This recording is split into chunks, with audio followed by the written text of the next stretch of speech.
estamos viendo es un corte histológico teñido con hematoxilina y eosina de pared gástrica. Acá vemos lo que son las foveolas y las criptas proyectadas en la profundidad de la mucosa. En este sector del corte vemos que hay un infiltrado inflamatorio que forma folículos, que es una lesión evidentemente crónica, pero no es lo único que tiene. Si seguimos recorriendo el corte,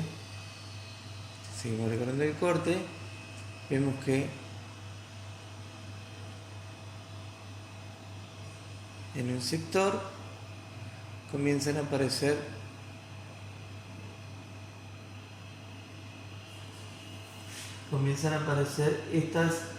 una lesión neoplásica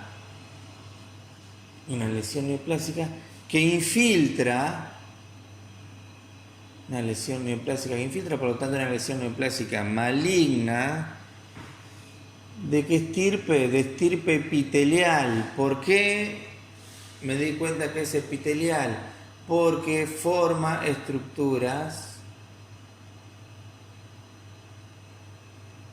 porque está formando estructuras que necesita pegar una celulita al lado de la otra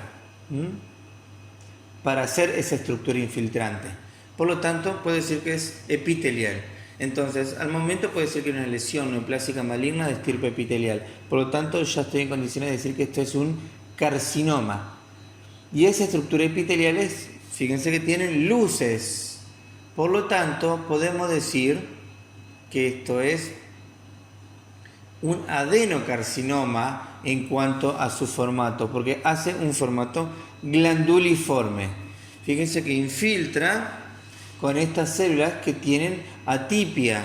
Son células que los citoplasmas, en este caso son acidófilos,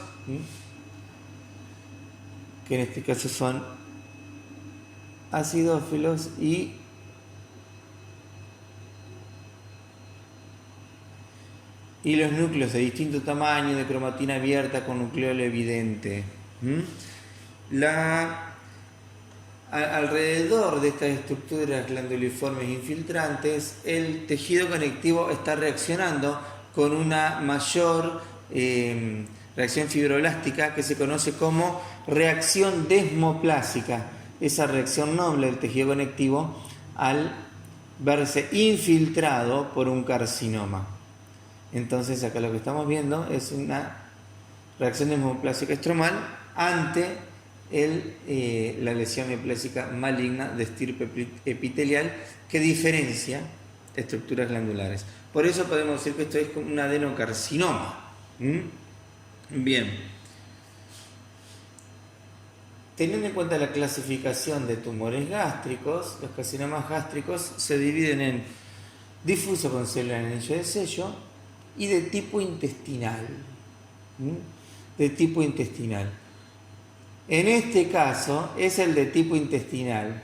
¿A qué se le llama de tipo intestinal? A los que son con un formato que copia estructuras tubulares glanduliformes. Es decir, si este tumor infiltra haciendo estructuras glandulares, con esa naturaleza, con esa idea de diferenciación, es porque estamos viendo un carcinoma gástrico de tipo intestinal. Es decir, porque copia unas estructuras parecidas a las que copia el carcinoma colorectal. Entonces, por eso es que se le llama de tipo intestinal, porque las estructuras en definitiva son parecidas a las que genera el carcinoma colorectal. Entonces, acá nos damos cuenta que infiltra bien en profundidad, bien en el espesor de la capa muscular. Entonces, ya infiltra de manera muy profunda. Es un carcinoma gástrico, lo que se conoce como carcinoma gástrico avanzado. Bien, a diferencia del carcinoma gástrico difuso, este tipo de carcinomas genera una masa tumoral bien definida. En el caso del carcinoma gástrico difuso con células en anillo de sello, suele no hacer un tumor bien definido, sino más bien un engrosamiento parietal, porque las células sueltas infiltran, generando lo que macroscópicamente se la conoce como linitis plástica.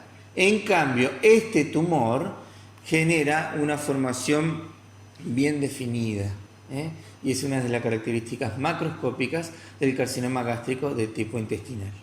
Entonces, pasando al limpio el corte, sería un corte histológico tenido con hematoxina y eosina de pared de estómago, en el que se reconoce una lesión neoplásica maligna porque infiltra, de estirpe epitelial que diferencia estructuras glanduliformes moderadamente diferenciadas que infiltran. En este corte por lo menos infiltra hasta la capa muscular propia del estómago, con intensa reacción desmoplásica perilesional. Además, se reconoce un infiltrado inflamatorio en la mucosa adyacente, como dijimos ya al comienzo, que crónico, como para vincular todo esto además a una gastritis crónica folicular. No obstante, lo que establece el pronóstico y el comportamiento de la lesión, por supuesto que es el carcinoma de tipo gástrico de tipo intestinal.